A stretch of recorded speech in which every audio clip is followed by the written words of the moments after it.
Have we in America been duped? Have we been betrayed? I think the answer is yes. I think that we have been, or our president has been tricked, duped, whatever you want to call it, to declaring a national emergency. Because under calling a national emergency, under these executive orders that go back at least as far as Kennedy, as far as I've been able to trace it, they put all the, or no, but I think it was President Obama that consolidated all these executive orders. And what they do is put the power, or shift it from the president to FEMA. So right now we're under FEMA rule. We're under FEMA lockdown. That's why you don't see the presidential seal inside the White House, because the president, as he said in a press conference at the end of May or end of March of 2020, the greatest honor he had was to have been the president of the United States. It's a past tense. It's not present tense. So he's president in name only. And while I originally was getting ready to, like Roy Potter, basically throw the president under the bus, I'm not willing to do that now, because I truly believe that maybe he was tricked, just like Wilson did back in the early 1900s under the Federal Reserve. Wilson went to his grave believing that he betrayed his country and sold his country out, which he did. And I think President Trump did the same thing. I do believe, just like with Wilson, it was done in ignorance, whatever you want to call it. Because President Trump is a germaphobe, so you get a bunch of people like the Dr. Leprechaun guy and Dr. Blinky alongside of him telling them, oh, this woohoo flu is the worst thing since the Black Plague and you're going to have bazillions of people dead. Well, he panicked. So he said, okay, let's call it a national emergency. He did it on 50 states, probably thinking he was going to be able to free up federal help to the several states.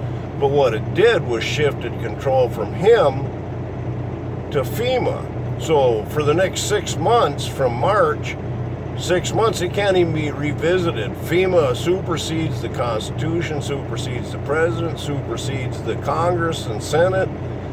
There's nothing they can do.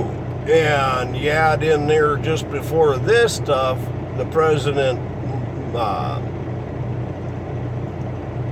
brought in the Federal Reserve and the U.S. Treasury together. Well, they don't even have to go to Congress right now for money anymore. They can just do what the hell they please. So for the next 6 months, you're screwed.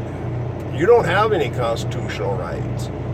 I think right now, because you see as they say, the peasants are rising up in Michigan and California. Several people, well, in Michigan, heck, they stormed the doggone state house with weapons and everything. I'd like to see that in all 50 states myself. But that being said, for the next 6 months, we can't do anything. The president has lost his power. And I know my wife asked me this morning, what about the election? Well, do you realize under the Constitution, it's not us that votes for the president, it's the Electoral College. So they can come November, and Fauci has already said that he can't guarantee you're going to have an election, especially a safe election. The Democrats want mail-in votes. So I think at the next time around, and they could do it legally and constitutionally, they could, through the Electoral College, vote in whoever they damn well please. And I think it'll be the Hildebeest and Chewbacca, myself.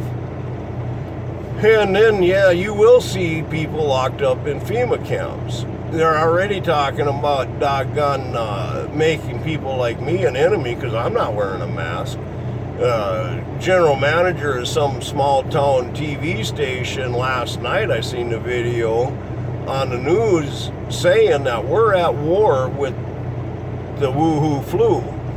And uniform is the mask, and anybody not wearing the mask is an enemy. Well, what they're saying in liberal speak is go attack these people. And we've seen lots of videos of people coming unhinged on people that ain't wearing a mask because they're scared. And it's a spirit of fear, a spirit of deception. This is all bringing in the mark of the beast. You've got a vaccine coming out that's not proven. They're not going to do any animal test on it. It's going right straight to human tests. That's unproven, that they're going to shoot you with, that's got nanotechnology, that they're going to be able to track you via your phone. Bill Clinton recently was interviewed and saying that we need to hire thousands of trackers. So you're going to be tracked. Food-wise, they're already preparing you. They're already telling you that the food's going to be in shortage.